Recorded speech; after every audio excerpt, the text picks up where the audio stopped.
मां तोखे बिजली जे करे खपाया तो बिजली जो बिल केॾो आयो 38,000 बिल आयो ऐं तू जो त नॉर्मल रेट आ 40,000 कुल सुठियूं क्वालिटियूं सुहिणियूं क्वालिटियूं आम माण्हू खां नकु वॾो आम माण्हू खां कन वॾा आम माण्हू वारी हेड़ी टिकट न हूंदी जहिड़ो रोड ते पत्थर पियो आहे मुंहिंजो बहितरीन पप्पा हे माशाल्लाह वॾी खंभरनि वारो पाणी में ॾियोसि त घोटा खाई मरदो निकिरंदो न एॾो सिधी पप्पा बहितरीन पप्पा जे दोस्त खे वठिणो आहे सस्ते रेट में सिर्फ़ 40,000 रुपया सिर्फ़ 40,000 रुपया सिर्फ़ 40,000 रुपया अरे ॻाल्हि मुंहिंजी ॿुध जॾहिं तूं बीमार थिए त टे डॉक्टर मां तुंहिंजे लाइ घुराईंदो हुयसि इहो तुंहिंजो फर्ज़ आहे इहो मुंहिंजो फर्ज़ आहे तुंहिंजो फर्ज़ इहो आहे त 40,000 जे करे जेको आहे त पंहिंजे पीउ खे थो खपाई बाक़ी ॿी मिल्कियत न त मां छा थो खपाए अरे ये न कर भाउ ये न कर और मूंखे न कमां मूंखे छोड़ के मां घर वञा चरियो आहे हे मार्केट आई आहे जे माण्हू बीठा न बाबा खपे बस घर खां कोण खां बहितर आहे हिते खपाए छॾिया घटि में घटि जीअरो त हूंदी उहो भलो थींदो घर ते त मां कोन थो मां दोस्तो न को मां पखो हलायो आहे न एसी हलाई आहे न फ्रिज हलाई आहे पोइ बि हिकिड़े पखे उबते पखे ते 38,000 बिल आयो आहे मां तॾहिं पंहिंजो मजबूरी खां पंहिंजो पीउ खपायां थो मां पंहिंजो बाबो खपायां थो दुआ कर बाबा को ग्राहक अचे त वरी बस गर्मी बि आहे बस दुआ कर बस अरे लख लानत हुजे कंहिंखे आहे अरे पंहिंजी क़िस्मत खे आहे पंहिंजी क़िस्मत खे आहे यार मां घटीअ मां गुज़र मां आवाज़ पियो अचे अबो खपायां थो बिल्कुलु हा साईं हे अबो आहे हे मां पुट जेको खपायां थो अबे खे खपायां थो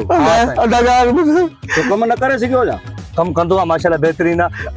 हाई लेवल जी क्वालिटी अथसि घणा पियो अथव तव्हां मुंहिंजा 3 हुया 2 मरी आहिनि 1 बचियो आहे इहो खपायां थो हरू बीमारी में मरे फाइदो तव्हांजो आख़िरी बचियो आख़िरी इहो ई आहे बसि न हिन जो क्वालिटियूं त ॿुधायो न असांखे हर माण्हू को नकु वॾो हर माण्हू को कन वॾा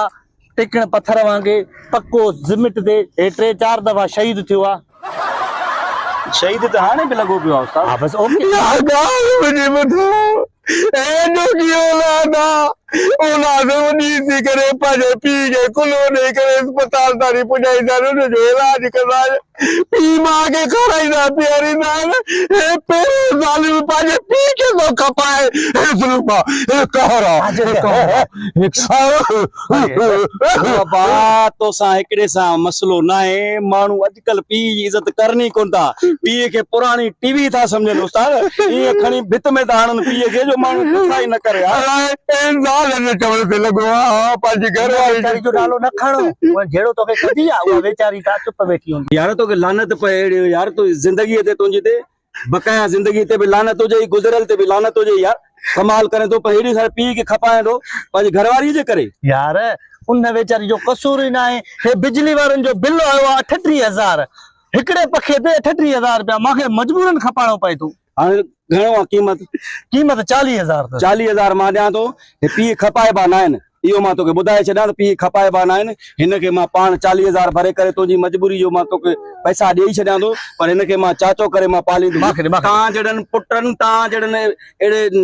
बे औलाद इन खां भलो हो चाचो तव्हां जहिड़े औलाद खां तव्हां हिनखे खपाईंदा वठो था शर्म अचणु खपे तव्हांखे हया हुजणु खपे एॾनि पुटनि खे जेके पंहिंजे पीउनि खे खपाईंदा वतन रोड ते सरेआम होका था ॾींदा वतन तव्हांखे हया हुजणु खपे तव्हांखे शर्म हुजणु खपे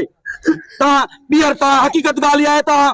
मारन जे लायक आयो 40,000 रुपया वच मुंह में हणा तो तव्हां पीउ खपाइनि मिलनि ये वच 50,000 थी वञी 10,000 पंहिंजे हुनमें अच चाचा तोखे मां पंहिंजो पीउ सम्झी करे मां तोखे पालींदुमि हलिया चाचा हलिया हेॾनि बे औलादनि जे करे तव्हां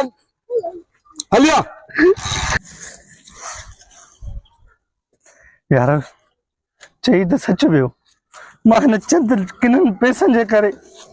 मां हिकिड़ो बेफ़रमान सड़ियो वियो यार मूंखे इहो करणु न खपे